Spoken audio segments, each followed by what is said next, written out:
Hi guys, welcome back to the channel. In today's video, I want to talk about how to own multiple dogs and kind of some things that you should be doing so your dogs are living like the best life and that it's manageable and you don't run into problems. So let's get into the video. All right, the first thing I want to mention is when you have multiple dogs, they're most likely spending the majority of their day together. Now imagine spending 24/7 with another person. At some point, you're gonna be like, I need to get away from them. So dogs, multiple dogs, even if you only have 2 dogs, you have 6 dogs, you need to have separate time with your dogs, at least half an hour every day. So a lot of the time what I do is I'll put, Stella and Echo outside, and me and Maui will do some training and some cuddles, and I'll love on her for like half an hour. You could take a dog on a separate walk. Like you can walk your dog separately every day. Walk one in the morning, one in the afternoon if you only have 2 or whatever. Or you can do your usual walk, but then do an extra walk with a certain dog, or an extra walk with all your dogs, or whatever you want to do. But they need separate time away from the pack, you know what I mean? Just like get away from people, and then it's like, oh yeah, like get one-on-one time with their owner. That's what they want. They want one-on-one time with their owner. So that's just what you need to do. The next one is I highly recommend having cages. Highly recommend having cages. My dog's cages are their safe space. They know that when they go in their cage to lay down, I'm not going to bother them, and the other dogs are not going to bother them. So your dogs need an area to get away from the rest of the dogs if they want to. Stella likes to lay in her cage and sleep in her cage at night because she wants to sleep and not be bothered. She'll hang out with us for a little bit, and then by the time it's actually like sleep time, she usually jumps off the bed and then sleeps in her cage willingly, because she doesn't want to be bothered while sleeping. Echo, kind of the same thing. She'll sleep in her cage for about half the night.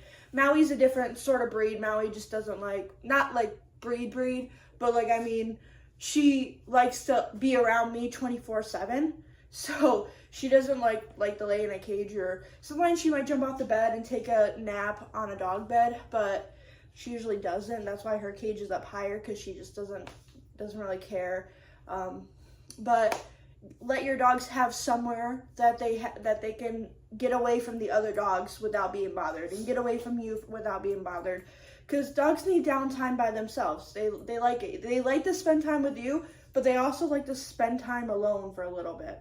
The next one is make sure you're also training your dogs together, because if you're separating your dogs during every single training session, if you're somewhere doing something with all the dogs, they might not listen. I like to do training sessions where I have all the dogs down on a place, and I call one at a time to come to me, which I gotta find that, because I actually made that video for here on TikTok, and it's somewhere, so I gotta find that video. But it's just giving my dogs training together. I don't want them to think that they only get good stuff when they are separated from each other. So sometimes you need to do stuff together. Sometimes I'll pair off Stella and Echo, and Stella and Maui, and Echo and Maui together, and do training like that. Sometimes I'll do every single dog and do training. You just need them to cohabitate and be happy. So yeah, and that kind of goes into my next thing. All right, the next thing is you have to think about the dogs you had the longest.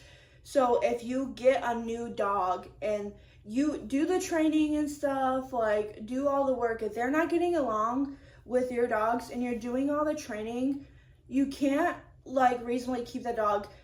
You could do crate and rotate, but depending on the age of the dog and how the dog is, that might not be suitable. If you get a 1-year-old Belgian malinois, you can't really do crate and rotate with a 1-year-old Belgian malinois. It's better to rehome them, because they are very high drive dogs that need to be working all the time. They cannot spend half of their day in a cage. Doesn't matter how much you give them, they cannot spend half a day in a cage, because they are wild dogs. Now, getting a 14-year-old pug, that's a different story. You can do crate and rotate with a 14-year-old pug. They're at the end of their life. You kind of might feel a little bit bad, but it's They're not going to be doing it forever for the rest of their, I mean, they're not going to be doing it for years and years and years. They're just doing it for the rest of their life. You know what I mean? You still need to give them like a lot of enrichment. If you do crate and rotate, that's a whole nother thing that I can go into in a different video. And it requires a lot more work. So sometimes that's why I had my husky and I rehomed her, is because I did training. I was talking to trainers, taking her places, trying to do the training, but Stella and Penelope did not get along. They fought constantly, and I'm doing crate and rotate, and Penelope is a young dog that's very active, young dog. I could not do crate and rotate for 15 years with that dog. That would not be fair. It was more fair for me to rehome her. Same thing with, she would have fights with Echo, and then she fought Maui once, and fighting Maui was my last straw because Maui didn't do anything. She's an old dog and can't defend herself. She's missing like all the teeth on her bottom roll, so she just gets attacked. If a dog, you know, breaks into a fight, she gets attacked, and she can't really defend herself that good because she's just so old. So you need to keep that in mind if you're wanting to have multiple dogs, that if it doesn't work out, then you might need a rehome. I highly recommend, if you're someone who likes to go to shelters, get onto the foster list and foster a dog in your home. And if you end up liking that dog, you can do, you know, foster fail and keep that dog forever if that dog works in your household. If it doesn't work in your household, then you can do crate and rotate and stuff with that dog until it does get adopted. So that's something I recommend, and I would like to do that someday. But I'm not getting a dog anytime soon, so yeah. The next thing, you need to have stuff for each dog. You cannot survive having multiple dogs if you only have one dog leash. You cannot have 2 dogs and have 1 dog leash. You cannot have, you know, 6 dogs and have 3 dog leashes. You know what I mean? Like 2 dog leashes, 5 dog leashes.